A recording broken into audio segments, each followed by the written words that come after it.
Cutting and സ്റ്റിച്ചിങ്ങിൻ്റെ മൂന്നാമത്തെ free ക്ലാസ്സാണ് ഇന്നത്തെ ഫ്രീ ക്ലാസ്സിൽ നിങ്ങൾക്ക് നെക്കിൻ്റെ പീസ് എടുക്കുന്നതാണ് കാണിക്കുന്നത്.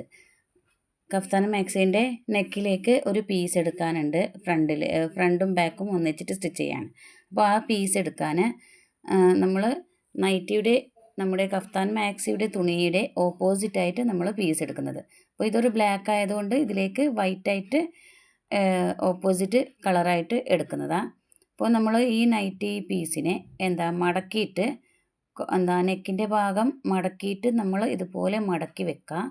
മടക്കി വെച്ചിട്ട് കറക്റ്റ് അളവിൽ മടക്കിയിട്ട് വെക്കണം. നൈറ്റിയുടെ പീസ് മടക്കിയിട്ടാണെങ്കിൽ നമ്മൾ കട്ട് ചെയ്തെടുക്കുന്ന എക്സ്ട്രാ പീസ് ഉണ്ടല്ലേ നെക്കിലേക്ക്, അത് ഓപ്പണായിട്ട് വേണം. ഓപ്പണായിട്ട് നമുക്ക് ഇതുപോലെ മാർക്കിംഗ് എടുക്കാനാണ്. അപ്പോൾ ഈ ലെന്തിൻ്റെ ഈ നെക്കിൻ്റെ ഈ സൈഡിൻ്റെ ലെന്ത് കട്ടിങ് ചെയ്ത നെക്കിൻ്റെ താഴേക്ക് ഈ അളവ് ഒരു 3.5 ഇഞ്ച് മതിയാവും. 3.5 ഇഞ്ച് ലെന്ത്, 3.5 ഇഞ്ച് അല്ലെങ്കിൽ അതിനേക്കാൾ കുറവും എടുക്കാം, ചെറുതായിട്ടും കൊടുക്കാം പറ്റ പോലെ. ഞാൻ 3.5 ഇഞ്ച് എടുത്തിട്ടുണ്ട്. 3.5 ഇഞ്ച് രണ്ട് സൈഡ് 3.5 ഇഞ്ച് താഴെയും മുകളിലും, പിന്നെ സൈഡിലും 3.5 ഇഞ്ച് തന്നെ ഉണ്ടായാൽ നന്നായിട്ട് ഷേപ്പ് ഉണ്ടാവും. അപ്പോൾ 3.5 ഇഞ്ച് സൈഡിൽ, 3.5 ഇഞ്ച് താഴെ, 3.5 ഇഞ്ച് മുകളിൽ എങ്ങനെ മാർക്ക് ചെയ്തെടുക്കാം. അതിൻ്റെ ശേഷം നമ്മൾ ഈ റൗണ്ട് ഒന്ന് വരച്ചെടുക്കണം. റൗണ്ട് ഇതുപോലെ കറക്റ്റായിട്ട് വരച്ചെടുത്ത ശേഷം നൈറ്റി പീസിനെ ഓപ്പണായിട്ട് ഓപ്പൺ ചെയ്ത് വെക്കാം. അപ്പോൾ ഇതുപോലെ വരച്ചെടുത്തു.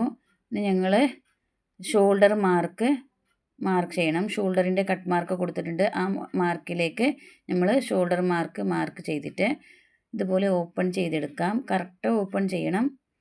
ഓപ്പൺ ചെയ്ത് ഇതുപോലെ വെച്ച് ബീഡ്സ് പിന്ന് കുത്തി കൊടുക്കാം. ഞാനിപ്പോൾ കുത്തി കൊടുത്തിട്ടില്ല, നിങ്ങൾ ബീഡ്സ് പിന്ന് കുത്തി കൊടുക്കാം. കുറച്ച് നിങ്ങൾ ഓപ്പോസിറ്റായിട്ടുള്ള കളർ എടുത്തത്, ഞാൻ കുറച്ച് ഇതേ സെയിം പീസാണ്, ക്രേപ്പ് തന്നെയാണ് എടുത്തത്. നിങ്ങൾ എടുക്കുന്നതാണെങ്കിൽ ഫസ്റ്റ് തയ്ക്കുന്നവരാണെങ്കിൽ അവർ എന്ത് ചെയ്യണം, കുറച്ച് കട്ടിയുള്ള പീസാണ് എടുക്കേണ്ടത്. അപ്പോൾ കട്ടിയുള്ള പീസാണെങ്കിൽ നന്നായിട്ട് വരും. ഇനി ഈ സൈഡും ഷോൾഡർ മാർക്കിങ് ചെയ്ത് വരച്ചു കൊടുക്കാം.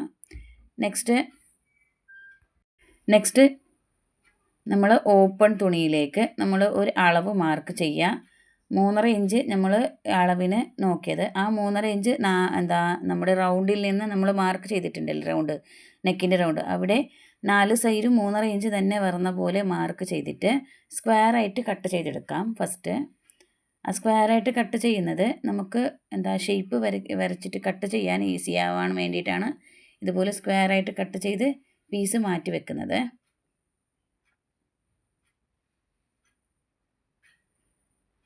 നാല് സൈഡും 4 മടക്ക് കറക്റ്റ് ലെവലായിട്ട് സ്ക്വയർ മാർക്ക് ചെയ്തിട്ടാണ് കട്ട് ചെയ്ത് കൊടുക്കുക.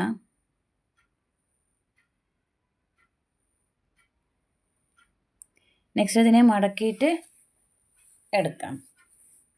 ഇതുപോലെ കട്ട് ചെയ്തിട്ട് മടക്കിയിട്ട് എടുക്കാം. കറക്റ്റ് ലെവൽ മടക്കണം. നമ്മുടെ നെക്കിൻ്റെ ആ ലെവലുണ്ടല്ലേ, അത് ഒരേ സൈഡ് ബാക്കും ഫ്രണ്ടും രണ്ട് സൈഡ് അടിഭാഗം മുകൾ ഭാഗം ഒരേപോലെ വേണം. വരച്ചത് ആ ഡിസൈൻ വരച്ചത് ഒരേപോലെ വേണം നെക്ക് ഡിസൈന്.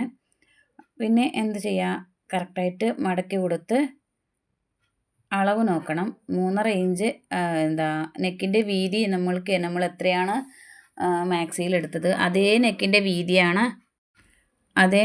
വീതിയാണ് നമ്മൾ ഈ തുണിയിലും എടുക്കുന്നത്. നെക്കിൻ്റെ വീതി എന്ന് പറഞ്ഞാൽ നമ്മൾ ഷോൾഡറിൻ്റെ മാർക്ക് ചെയ്ത് വെച്ചിട്ടുണ്ടല്ലേ വരച്ച് കൊടുത്തിട്ട്, അതേ വരയിൽ വരച്ച് കൊടുത്ത് പിന്നെ നെക്കിൻ്റെ വീതി മാർക്ക് ചെയ്യണം. നെക്കിൻ്റെ വീതി മാർക്ക് ചെയ്തിട്ട് അതിൻ്റെ ശേഷമാണ് ഞങ്ങൾ 3.5 ഇഞ്ചിൻ്റെ മാർക്ക് കൊടുക്കുന്നത് കട്ട് ചെയ്യാൻ. ഇനി രണ്ട് സൈഡും സെയിം ആയിട്ട് ഉണ്ടോ എന്ന് നോക്കിയിട്ട് കറക്റ്റ് ലെവൽ വെച്ച് അതിലേക്ക് സെൻറ്ററായിട്ടൊരു ലൈന് വരച്ച് കൊടുക്കണം. പറഞ്ഞാൽ നമ്മൾ കഫ്താൻ മാക്സിയിലേക്ക് വെച്ച് കൊടുക്കുമ്പോൾ കറക്റ്റായിട്ട് കിട്ടാനാണ്. അതിൻ്റെ ശേഷം ഈ ഷേപ്പ് ഒന്ന് വരച്ചു കൊടുക്കാം. റൗണ്ട് ഷേപ്പ് കർവ് സ്കെയിലെടുത്ത് നമ്മൾ 3.5 ഇഞ്ചിൻ്റെ മാർക്ക് ചെയ്ത് കൊടുത്തിട്ടുണ്ടല്ലേ, അതിലേക്ക് ഇതുപോലെ വരച്ചു കൊടുക്കാം കർവ് സ്കെയിൽ പിടിച്ച്.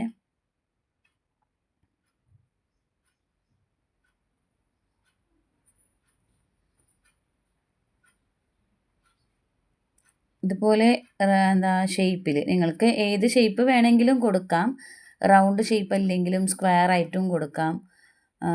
ഞാനിപ്പോൾ റൗണ്ട് കൊടുത്തു. നിങ്ങൾക്ക് വേണമെങ്കിൽ സ്ക്വയർ ആയിട്ടും കൊടുക്കാം. ഡയമണ്ട് പോലെ ഷേപ്പിലും കൊടുക്കാം. ഇതുപോലെ വരയ്ക്കുമ്പോൾ ബാക്കിൽ സ്ക്വയർ